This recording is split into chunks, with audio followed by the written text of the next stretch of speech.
You can't remember what you had for lunch yesterday, but you remember exactly what someone said to you in a school hallway in 2009. By the end of this video, you'll know exactly why your brain kept that random Tuesday and deleted everything since. Here's the uncomfortable part. Your brain isn't a recorder. It's not even trying to save your life in order. Most of what happens to you gets processed by a part of your brain called the hippocampus, and then it just doesn't get saved. It decays. A psychologist named Hermann Ebbinghaus tested this in the 1880s. He memorized lists of meaningless syllables, then tracked how fast he forgot them. The result? About 50% gone within an hour, around 70% gone within 24 hours. That's not a flaw. Forgetting is an active process. Your brain is constantly deciding what's worth keeping and deleting the rest by default. It's even happening inside a single day, in real time. Researchers at Notre Dame found that simply walking through a doorway makes you more likely to forget what you were just doing, 2 to 3 times more likely than walking the same distance in one room. Your brain treats each room as a separate episode and files the last one away the moment you cross the threshold.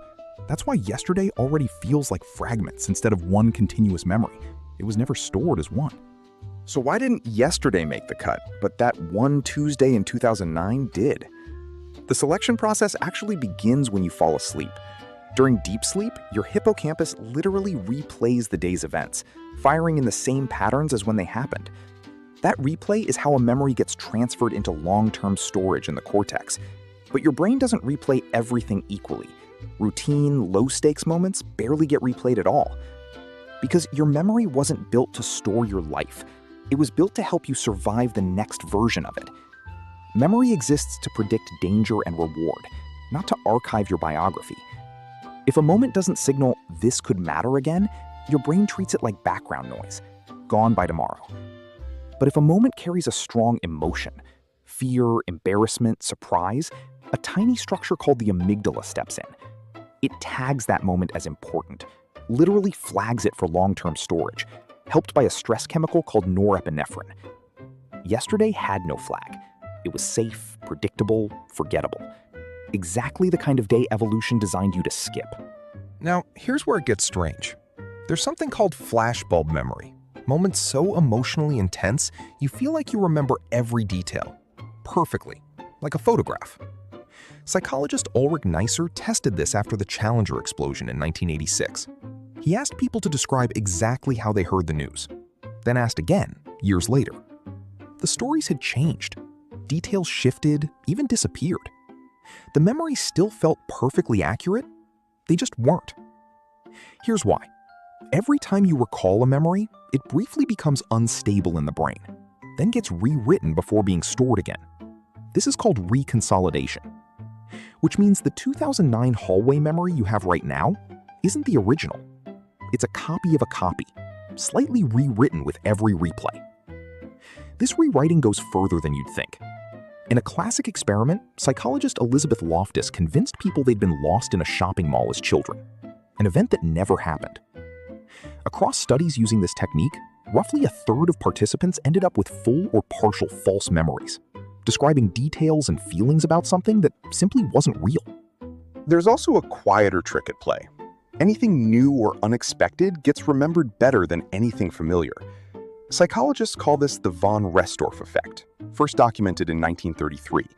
The odd item in a list always sticks, while the routine ones blur together.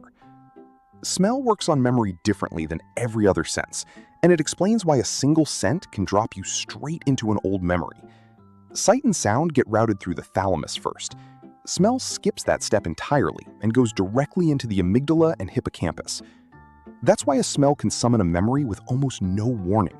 There's barely any processing distance between the nose and the brain's memory and emotion centers. And one more thing, if that random memory is from your teens or early 20s, that's not a coincidence either. Psychologists call it the reminiscence bump. Memories formed between roughly 15 and 25 years old get unusually strong long-term storage. There's an even more extreme version of all this happening right now that you'll never notice. You also don't remember anything before about age 3 or 4. It's called infantile amnesia, and it's not because your brain wasn't recording. Brain scans show infants forming memories within months of birth. The leading theory is that those early memories exist, but the adult brain simply can't access them. because the hippocampus's filing system hadn't matured enough yet to retrieve them later. Here's the part that reframes everything. That memory you kept isn't proof it was an important day.